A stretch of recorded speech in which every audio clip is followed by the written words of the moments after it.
C'est une concertation, j'allais dire, la plus large possible. Il ne peut pas y avoir guère mieux comme concertation. Donc ça permet d'avoir une idée juste, qu'est-ce qu'un cours d'eau ou pas un cours d'eau. Thierry Miramont est inspecteur de l'environnement. Il a rendez-vous avec le maire de la commune, un représentant de la chambre d'agriculture et un représentant de la préfecture. Ils ont une mission de terrain, mais avant de partir, un petit point sur la carte des alentours.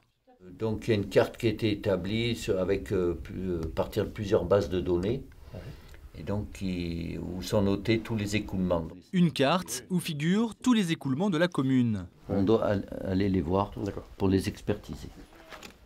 Objectif de la matinée, caractériser ces écoulements.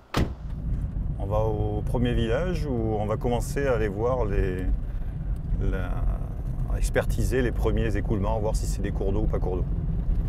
Donc l'Agence française pour la biodiversité appuie techniquement les autres services pour dire est-ce que le lit est marqué, est-ce qu'il y a une source, est-ce que le débit est suffisant. Ce sont les 3 critères sur lesquels les inspecteurs de l'environnement s'appuient pour définir un cours d'eau.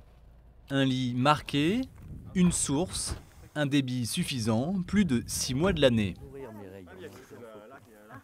Donc là, on regarde l'écoulement, le Talweg.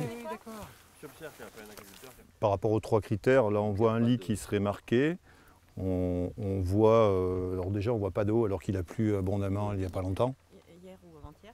Donc, et on voit quand même que la sédimentation n'est pas une sédimentation c'est pas une granulométrie de cours d'eau ça. Ainsi, 24 écoulements répertoriés sur la carte vont être expertisés un à un. Un élément essentiel d'un inspecteur d'environnement, c'est être observateur et être curieux. C'est des qualités chez nous. Sinon, on manque plein d'informations. Comme ici, un cours d'eau sur la carte et rien sur le terrain. Mais l'inspecteur est intrigué par un écoulement juste à côté. Mais là, ça coule plus que là-bas. Et là, on voit...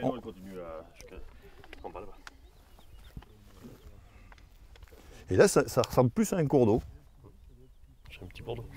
Non, mais honnêtement. Et je suis sûr que ça coule tout le temps, là. Oui, mais la fontaine, elle coule tout le temps en haut, là. C'est pour ça que ça va être... Ah, ben donc, il y a une source. Là, on sera le critère. La source est là, la source est là.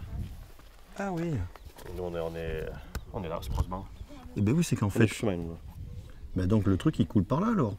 Oui, parce qu'on a changé avant de traverser la route, on a traversé parce que ça coulait dans le chemin et on a refait le chemin. C'est pour ça Des travaux ont détourné l'écoulement. Monsieur le maire, c'est... Reste à savoir s'il est considéré ou non comme un cours d'eau. Si c'est le cas, la loi n'est pas la même que pour un écoulement temporaire. Il y a des contraintes supérieures quand c'est un cours d'eau que quand ça ne l'est pas. Une contrainte qu'il y a sur les cours d'eau, c'est les pompages. Pourquoi? Parce que je vous ai dit tout à l'heure, c'est un bien commun, l'eau, donc il faut en laisser pour ceux à l'aval. Donc il y a des possibilités d'en prendre, mais avec modération, c'est encadré par déclaration d'autorisation. Les travaux, c'est-à-dire qu'un cours d'eau, c'est quelque chose de stable, d'équilibré, qu'il faut tenir en bon état. Donc ça, on ne peut pas faire des travaux, on ne peut pas les surcreuser, on ne peut pas les buser comme on veut, ou alors il faut une autorisation, des compensations.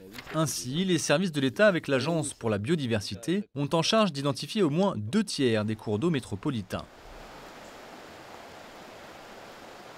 L'inspecteur Miramont a une autre mission aujourd'hui.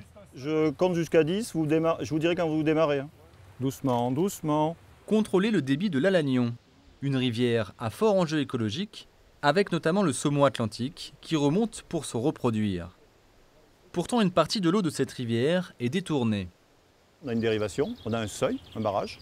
Ce barrage permet de détourner une partie de l'eau de la rivière Alagnon. Donc là, on n'est plus dans une vie aquatique normale pour le saumon, on est dans un canal qui va servir à irriguer, qui va servir à d'autres usages que l'usage du cours d'eau lui-même. À l'aide d'outils de mesure perfectionnés, la police de l'environnement peut faire des relevés de débit très précis. Là, on a la façon dont le petit bateau suit la ligne de courant. Là, on a les vitesses de courant. Et là, on a carrément, chaque petit carré correspond à un débit. C'est ça qui fait le débit total à la fin. De cette façon, des infractions peuvent être observées et condamnées.